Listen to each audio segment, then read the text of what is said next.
Hi everyone, this is Dina Shabib, and welcome to another episode of our podcast, Designing Your Life, a podcast that aims to inspire you to create the life you want. Each week on Designing Your Life, we'll be sharing stories, experiences, and tips that will help you gain insights on what you can do to create your perfect life, no matter what that looks like for you. We'll be addressing topics such as finding the right career for you, turning your passion into reality, common career mistakes, when to start your own business, and finding balance in life as a working mom, just to name a few. And I hope that by listening, you feel inspired to design the life of your dreams. Hello everyone, and welcome to another episode of Designing Your Life. Today, I want to talk to you about planning, how I plan my week and my days, and what this has done for me. According to research outlined in the Harvard Business Review, 85% of executives spend an hour a week planning. Planning serves as a way to reach your goals in the easiest and most efficient way by providing detailed action steps. It provides you with the ability also to track and monitor your progress and identify what is currently hindering you. For me personally, I've always enjoyed planning. Ever since I was in high school, I remember my favorite thing about finals was planning out my study schedule. I would create a schedule that started with how much time I had, depending on how early before the exams I was planning to start studying. So plan A would typically be if I started studying 2 weeks before exams, what would that look like? What would my study schedule look like? What subjects would go in what days? Plan B would be if I started studying maybe 1 week before exams. And then plan C, what would my study schedule look like if I started just the weekend before my first exam?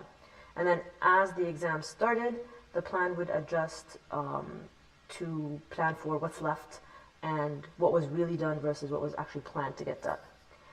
Now, as an adult, I juggle a bunch of roles and I manage a company, so my planning skills have become even more important to me, which is why I'm always reading and looking for tips to help me be a better, faster, and more efficient planner. And for me, it all starts with the goals. So what am I trying to achieve? What do I want to plan for? Because without a clear expected outcome, the plan is not going to help me much. So I always start with that. I like to start with the big picture, the year. I have a list of goals that I usually create at the beginning of each year, and from them I derive my smaller, bite-sized, quarterly, monthly, weekly, and daily goals. I usually break them down into two main categories: personal goals and professional goals.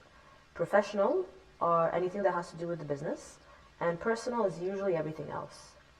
So how does the planning process start for me? Every week, usually at the end of the week, I start to plan out what I want to get done the following week. So I'll write down what needs to get done for work and what needs to get done on a personal level. And then I'll categorize tasks in those two lists into must get done and would be cool or would be nice if they get done. This way I give myself some flexibility throughout the week, but I also have clearly identified what are the critical tasks that I don't want to forget or I don't want to be tight on time for. So for example, I'm planning my week today. So on my list of professional to-dos, I have prepare new proposal. This is a must get done because I promised the client that I would do it. Then there's a bunch of documents that I need to review. Some of those are a must get done because if I delay them, then it delays other people's work. So those are on the must get done list. But then some of them are, it would be nice if they get done because they're not really that urgent. Then I look at my personal list. So on my personal to-dos for the week, I have make a dentist appointment. And this one is a must get done because I have a slight toothache that I want to resolve before it actually gets to be more painful.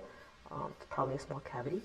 And then I have go buy a new desk, which is a nice to get done because I already have a desk.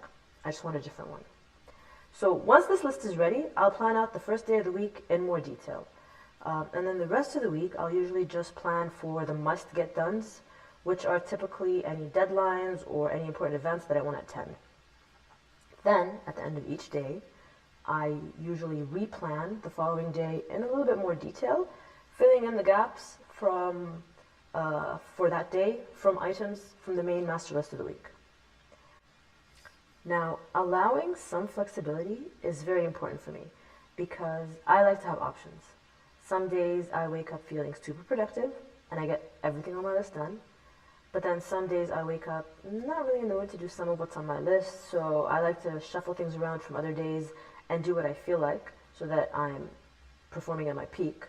And then some days life gets in the way and I don't manage to get much done at all, which is when my categorization really comes in handy because on those days I focus on the top 1 to 2 important things that must get done and I leave the would be cool if they get done to another day or sometimes even they go to the next week. So how do I track all of this? Where do I write it down? I'm a person who likes change, so I have a few planning tools that I shift between every few months when I get bored with one. Sometimes I'll use an Excel, color-coded of course, that I just list things out on. And then sometimes I like to use paper and colored pens, must have colored pens for fun. I'll have one sheet for the week's professional tasks and then one sheet for the week's personal tasks. And then I'll take a new sheet of paper for each day of the week and pull out things from the personal and from the professional and plug them into that day as per the priorities. I also really like using my Google Calendar. All events, meetings, appointments go in there. It is the easiest way to keep track of things that are planned in advance so that nothing gets forgotten. But I also love that you can share the calendar with people so my team has access to view my calendar and then we don't waste time asking each other when we're free because it's all right there in the calendar. I also think another important thing to do is to continuously replan and update the plan because for me, whatever I've planned out on Saturday is probably not exactly what ends up happening on Wednesday. And this is usually due to new things coming up or certain things taking longer or shorter than planned to finish. So with that being the case, I usually like to recheck my master weekly list of to-dos every couple of days and then adjust in order to make sure that important things still get done and anything new that has come into my week gets incorporated. So, what has this system allowed me to achieve?